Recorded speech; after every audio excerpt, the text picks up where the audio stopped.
सभी साथियों का स्वागत अभिनंदन हमारे YouTube channel MKS teaching point में बात करेंगे आज की महत्वपूर्ण खबरों की। उससे पहले सभी साथियों से मेरा विनम्र निवेदन है, कृपया आप सभी साथी इस वीडियो को लाइक शेयर करें, चैनल को सब्सक्राइब करें और बेल आइकन प्रेस कर लें, जिससे महत्वपूर्ण वीडियोज की नोटिफिकेशन सबसे पहले आपको प्राप्त हो और आप सबसे पहले खबरों से जुड़ सके। साथियों, बात करेंगे उनहत्तर शिक्षक भर्ती की। जिस प्रकार से आप सभी साथियों को पता है 67,867 रिविजिट को लेकर के तमाम अफवाहें बाहर निकल कर आ रही हैं, जैसे कटऑफ क्या होगा, साथ ही साथ कितनी सीटें निकल कर सामने आ रही हैं, आरक्षण को लेकर के कई सारी चीज़ें आप सभी को देखने को मिल रही हैं सोशल मीडिया के माध्यम से। लेकिन अगर हम बात करें 67,867 रिविजिट की और 6800 लिस्ट या उत्तर कुंजी प्रकरण पर जो है, अब जो बात करें तो जो गेंद है वो सरकार के पाले में नजर आ रही है और निस्तारण व निष्कर्ष कब और कैसे होगा, इसको लेकर के बड़ा सवाल निकलकर सामने आ रहा है। क्योंकि सरकार की अभी तक की अगर हम बात करें तो सरकार ने किसी भी तरीके से मुद्दों को स्पष्ट नहीं किया है। अगर वर्तमान बात करें तो सरकार की जो भी मीटिंग्स या बैठकें विभाग के साथ हो रही हैं, उनमें केवल उन्हीं चीज़ों पर विचार किया जा रहा है कि जो रिविजिट की प्रक्रिया का जो सिंगल बेंच का जजमेंट का आर्डर था उसको कैसे फॉलो किया जाए। अगर सरकार उन चीज़ों को फॉलो नहीं करती है तो आगे कैसे बढ़ा जाए। तो यानी कहीं ना कहीं सरकार इस यहाँ पर जो है लीड रोल में नजर आ रही है। हालांकि डबल बेंच का जो भी आदेश है उसका अनुपालन करना पड़ेगा, यानी जो भी प्रक्रिया या जो भी निष्कर्ष होगा उसको जो है डबल बेंच के माध्यम से लागू किया जाएगा। लेकिन सिंगल बेंच के जजमेंट का अनुपालन अभी तक नहीं हुआ है और सभी साथियों को पता है 3 महीने का समय पूर्ण होने जा रहा है। तो किस प्रकार से सरकार क्या आगे स्पष्ट करेगी, क्या 17 जुलाई की जो सुनवाई लगी हुई है उसमें क्या चीज़ें स्पष्ट की जाएंगी, इनको लेकर के विचार विमर्श किया जा रहा है।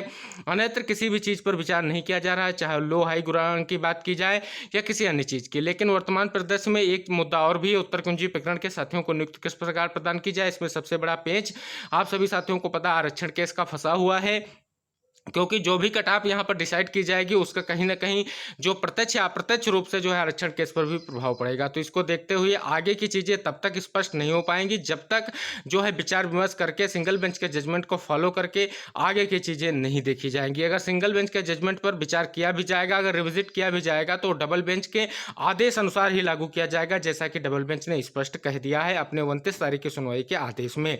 तो सभी चीज़ों को अगर हम देखें तो निस्तारण और निष्कर्ष में अभी देरी का समय लग सकता है और किसी भी तरीके से आप सभी लोगों को डाइवर्ट होने की जरूरत नहीं है।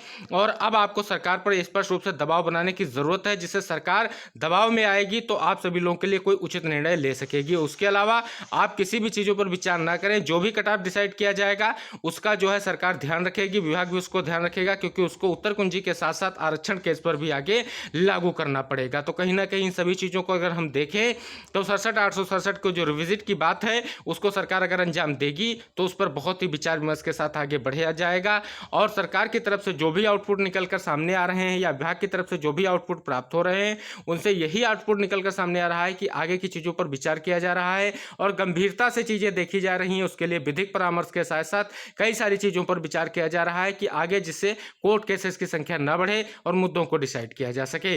तो जैसे ही अन्य कोई महत्वपूर्ण खबर आती है हम आपको जरूर अवगत कराएंगे और साथ ही साथ हम आपको अवगत करा दें उत्तर कुंजी प्रकरण के साथियों के लिए जो सबसे बड़ा रोड़ा है उसको निस्तारित करने का प्रयास किया जा रहा है।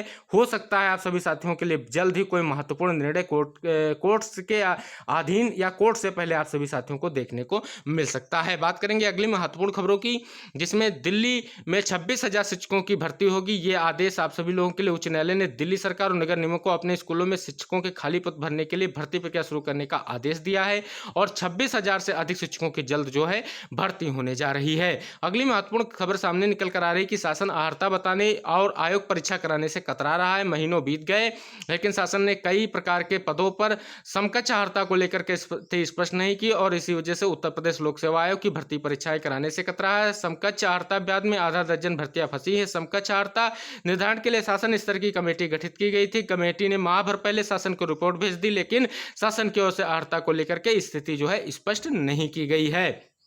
अगली बात करें तो 90,000 से अधिक गांवों को घरौनियां होंगी तैयार। इस वर्ष के अंत तक राज्य सरकार ने इस वर्ष दिसंबर माह तक 90,000 से अधिक गांवों की घरौनियां तैयार करने का लक्ष्य रखा है। इसके साथ 31 जुलाई तक सर्वे ऑफ इंडिया की त्रुटि रहित मानचित्र प्राप्त करने तथा 31 अगस्त तक मौके का जाकर परीक्षण लक्ष्य भी निर्धारित किया गया है। अगली महत्वपूर्ण जानकारी सामने निकल कर आ रही है कि डीएलएड 2023 में प्रवेश के लिए ऑनलाइन आवेदन की प्रक्रिया शुरू हो गई है और यह प्रक्रिया 27 जून तक चलेगी। अगर बात करें तो दूसरे दिन तक 2197 आवेदन प्राप्त किए गए गए हैं। अगली महत्वपूर्ण जानकारी सामने निकल कर आ रही कि स्कूल कोर्स में पीरियडिक जो टेबल है वो हटाई नहीं गई है। 11वीं में जो है इसका विस्तृत रूप आप कक्षा 11 में देख सकेंगे, ये स्पष्ट किया गया है एनसीईआरटी की तरफ से।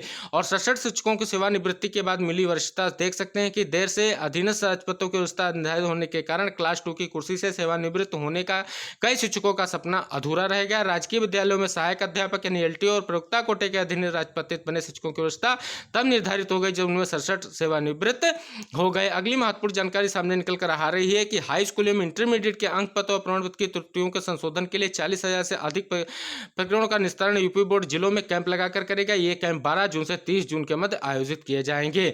और अगली अगर महत्वपूर्ण खबरों की तरफ हम मूव करेंगे और बात करेंगे यहाँ पर इस साल तक जो इस साल एक वर्षीय पीजी डिप्लोमा नहीं प्रवेश होंगे, ये उत्तर प्रदेश राजर्षि टंडन मुक्त विद्यालय की ओर से स्पष्ट किया गया है कि एक वर्षीय पीजी डिप्लोमा की पढ़ाई करने वालों के लिए अब अच्छी खबर नहीं है और एक वर्षीय जो डिप्लोमा है उसमें जो है एडमिशन नहीं लिए जाएंगे। और बहुत ही महत्वपूर्ण खबर सामने निकल कर आ गई है, आरटीआई के माध्यम से जो सूचना मांगी गई थी उनको स्पष्ट नहीं कर पाए हैं। लिखा भी गया कि साहब को नहीं पता प्रदेश में कितने स्कूल और शिक्षक हैं। यहाँ पर स्पष्ट किया गया है कि जो सूचना मांगी गई थी उसमें स्पष्ट किया गया उन्होंने कुल परिषदीय प्राथमिक विद्यालयों की संख्या, कुल एकल और शिक्षक भिन्न स्कूल शिक्षकों के कुल सृजित एवं कार्यरत संविदा कर्मियों को पदों की संख्या, छात्र शिक्षक अनुपात, शिक्षा में संविदा कर्मियों की संख्या, वित्तीय वर्ष 2018-19 से अब तक सेवानिवृत्त अध्यापकों की संख्या और नवनिर्मित स्कूलों की संख्या और प्राथमिक विद्यालयों में नामांकित छात्रों की संख्या मांगी थी। लेकिन इस पर जो है कोई भी स्पष्ट जो है निदेशक की तरफ से कोई स्पष्ट सूचना नहीं दी गई। लेकिन उसके बाद संयुक्त शिक्षा निदेशक बेसिक ने स्पष्ट रूप से जो जानकारी उपलब्ध कराई उसमें 9 प्रश्नों के जवाब में उन्होंने एक ही लाइन लिखी कि संख्यात्मक सूचना जो है